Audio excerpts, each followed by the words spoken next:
मंच पर आसीन हरियाणा प्रदेश के पार्टी के अध्यक्ष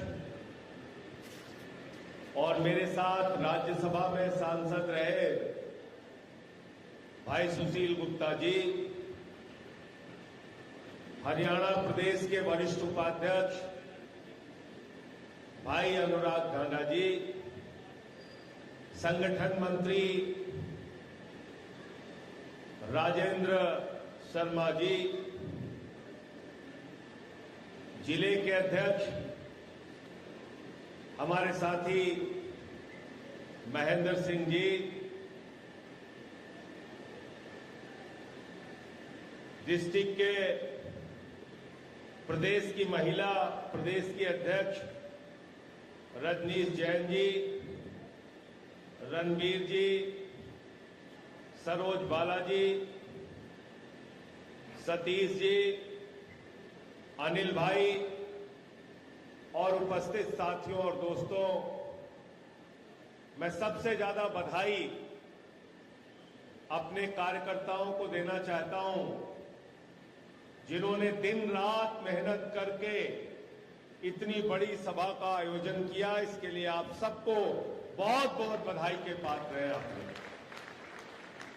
क्योंकि मुझे मालूम है कि एक सभा को आयोजित करने में कितनी कठिनाई होती है। बारिश का भी मौसम है, गर्मी भी है, फिर कांवड़ यात्रा का दौर था। तमाम कठिन परिस्थितियों में भी पूरे हरियाणा के अंदर 45 जनसभाएं हो रही हैं। 45 जनसभाएं, ये कोई मामूली बात नहीं है। मैं करनाल गया, जिंद गया, हिसार गया, आपके बीच में आया,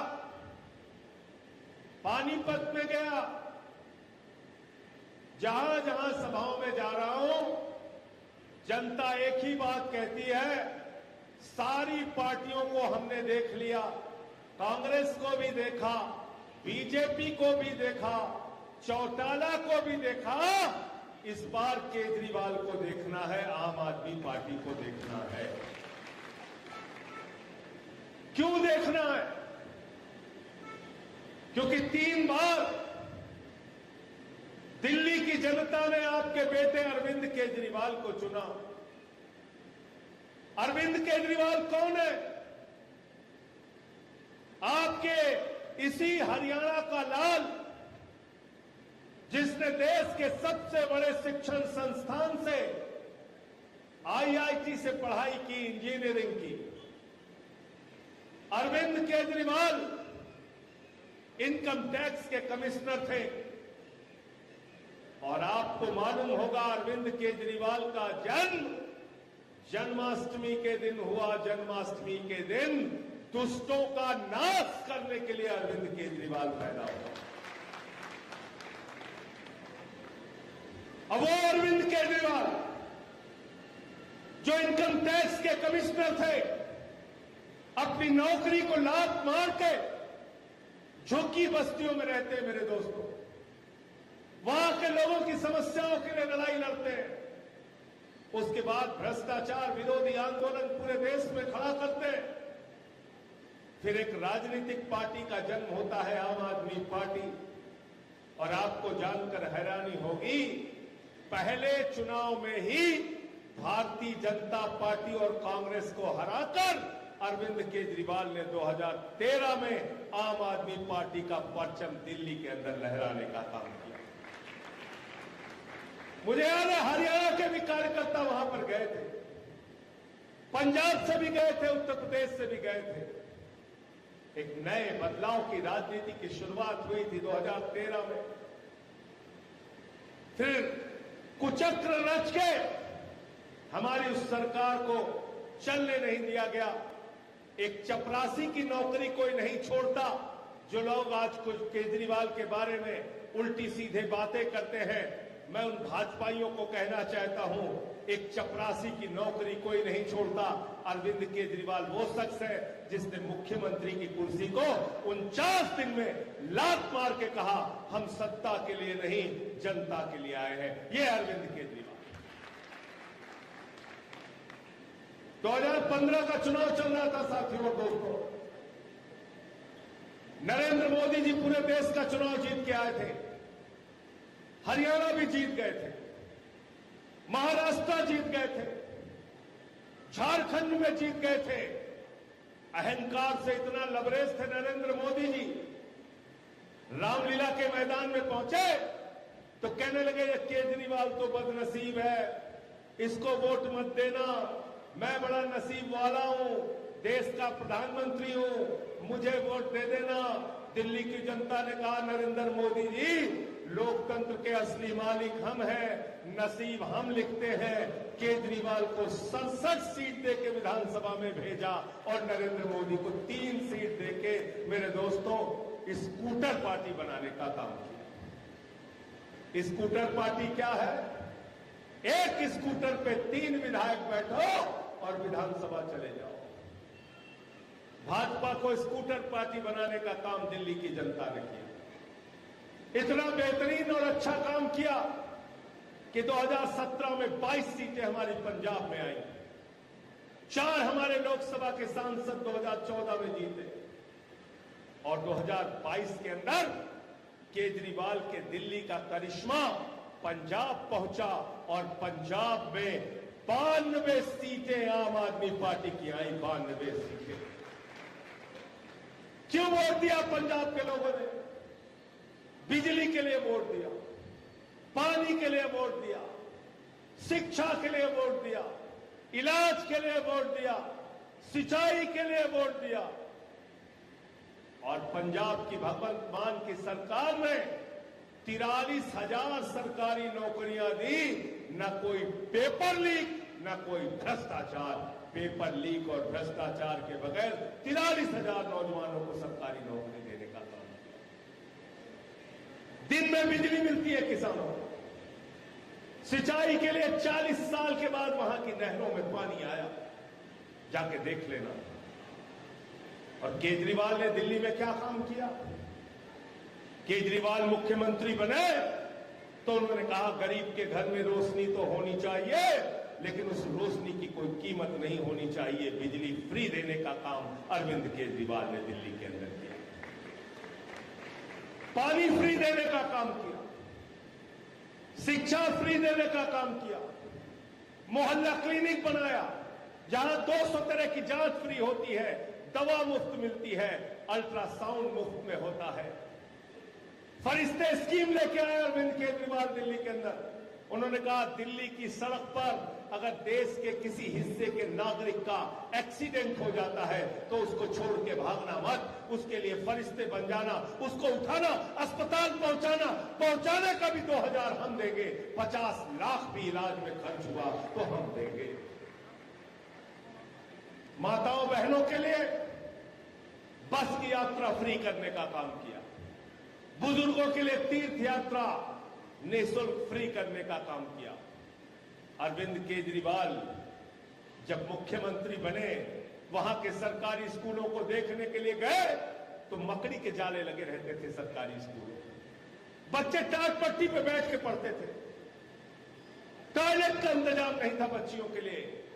केजरीवाल ने कहा अगर अमीर का बच्चा बड़े बड़े स्कूलों में पढ़ सकता है तो गरीब के बच्चे के लिए भी वही सुविधा होनी चाहिए।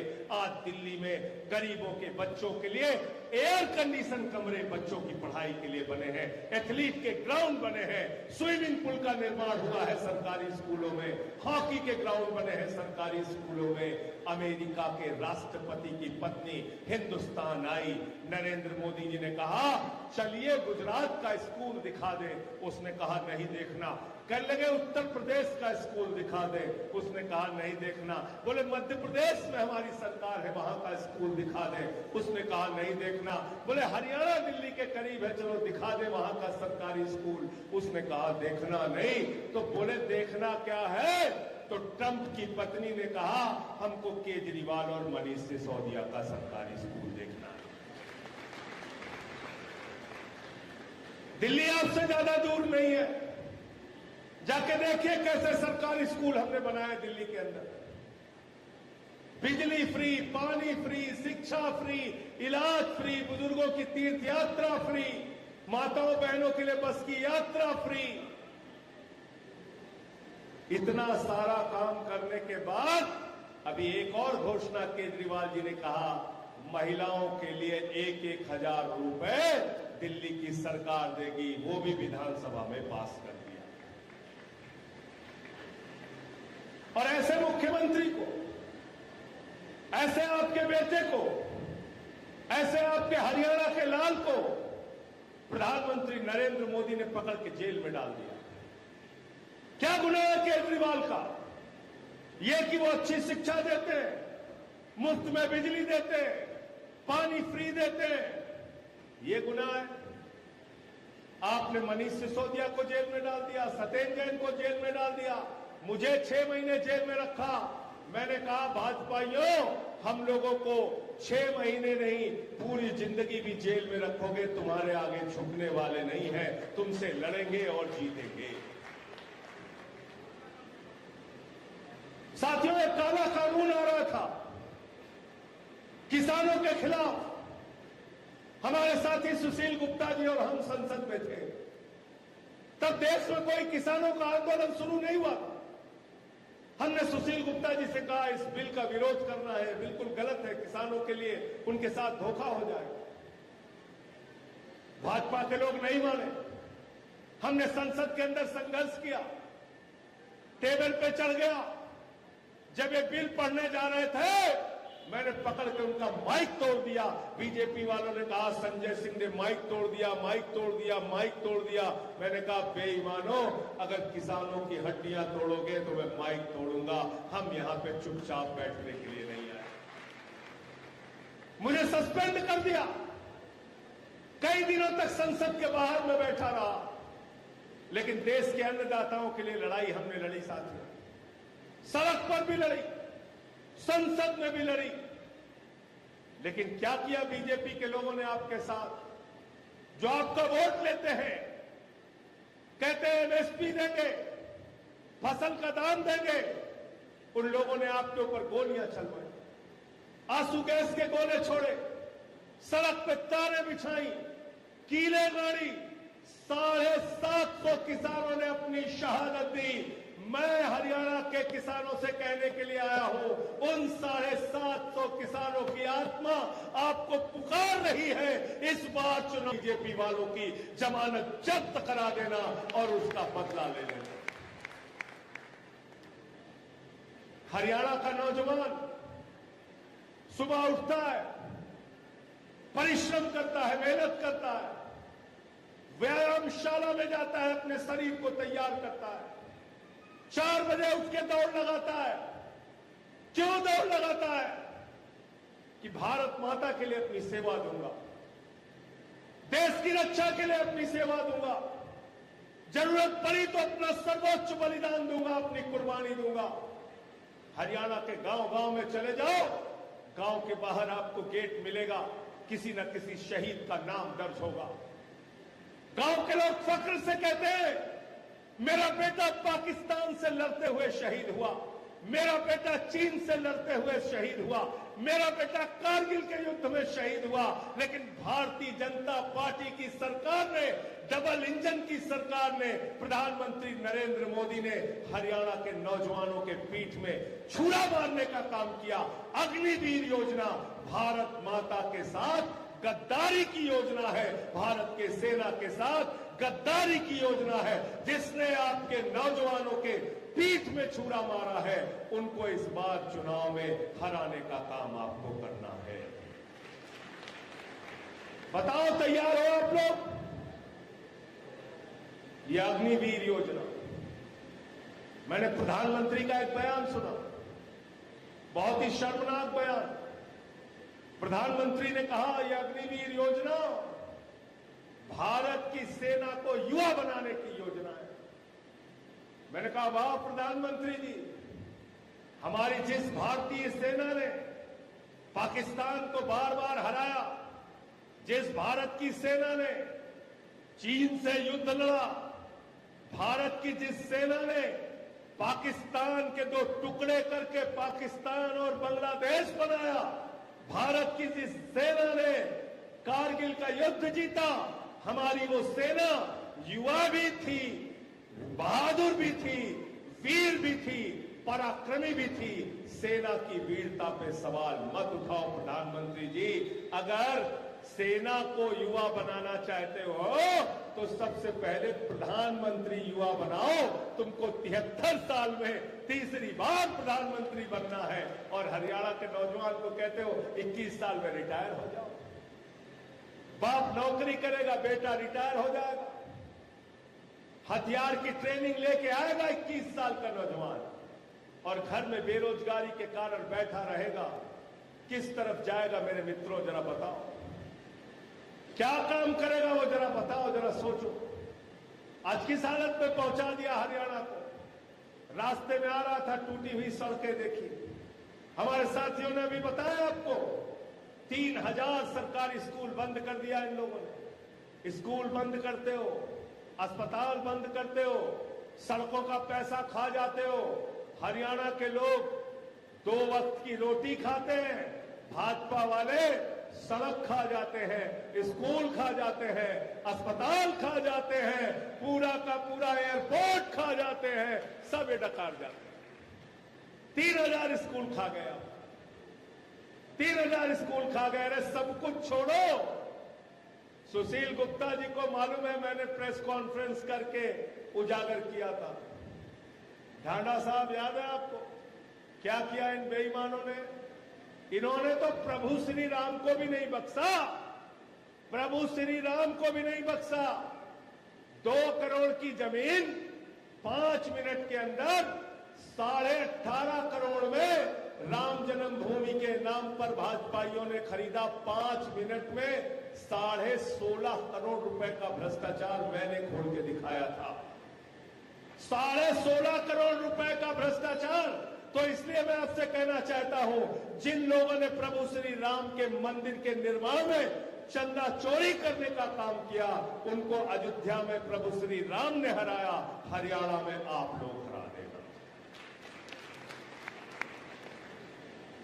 हरियाणा में आप हरा देना, क्योंकि हमारे यहां लोग कहते हैं कोई भी गुनाह कर दो माफ कर देंगे, लेकिन मंदिर का चंदा जो चोरी करेगा, उसमें बेईमानी करेगा, उसको तो गांव वाले माफ नहीं करते, गांव से उसको निकाल के बाहर कर देते हैं।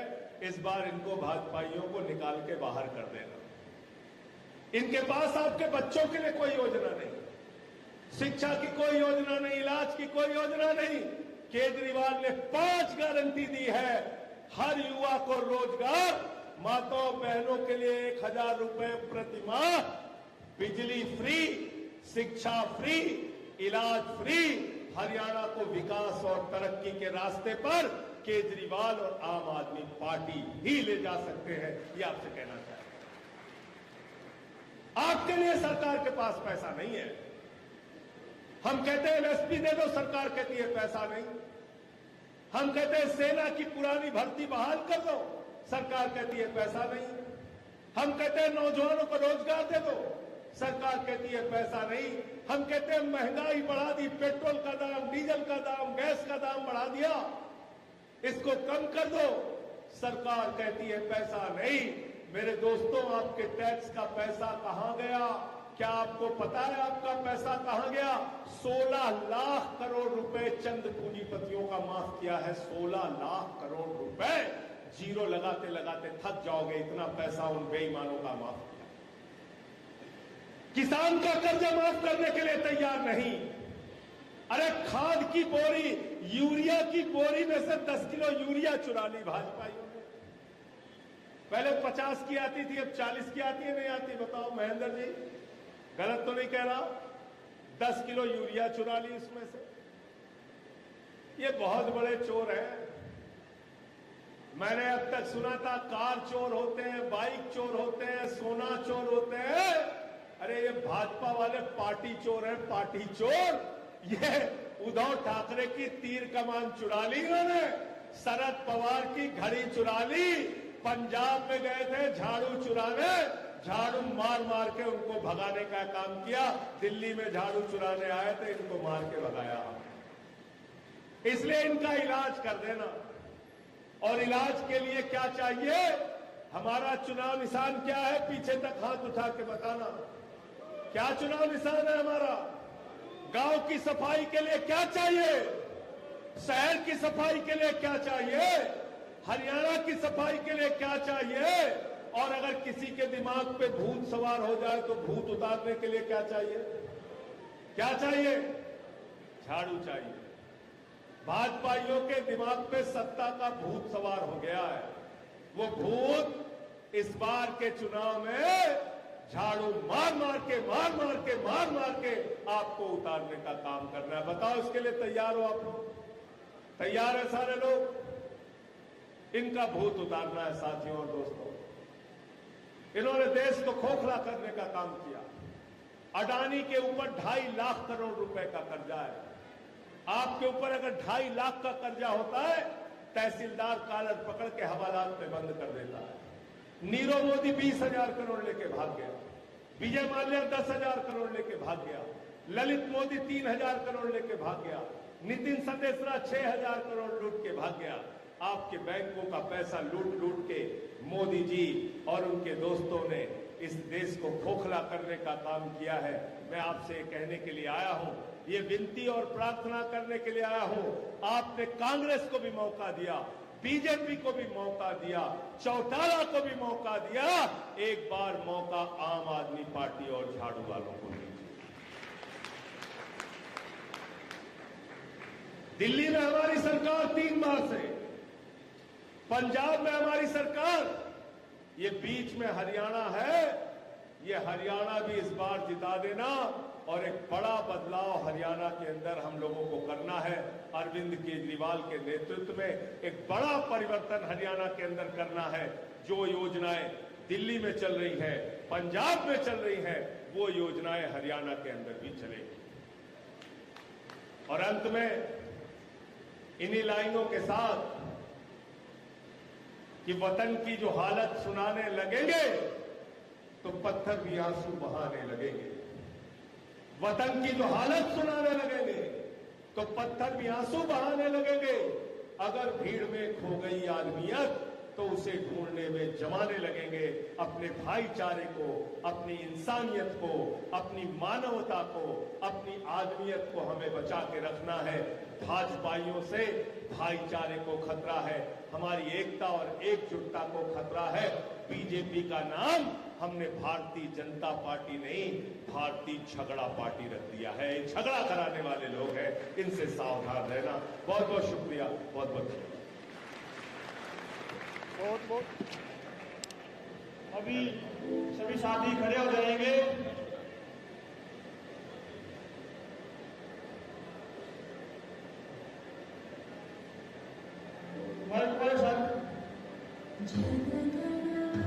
अधिनायक जय हे भारत भाग्य विधाता, पंजाब सिंधु गुजरात मराठा द्राविड़ उत्कल बंगा, विंध्य हिमाचल यमुना गंगा, उज्ज्वल जलधि तिरंगा। तब शुभ नामे जागे, तब शुभ आशीष मांगे, गाहे तब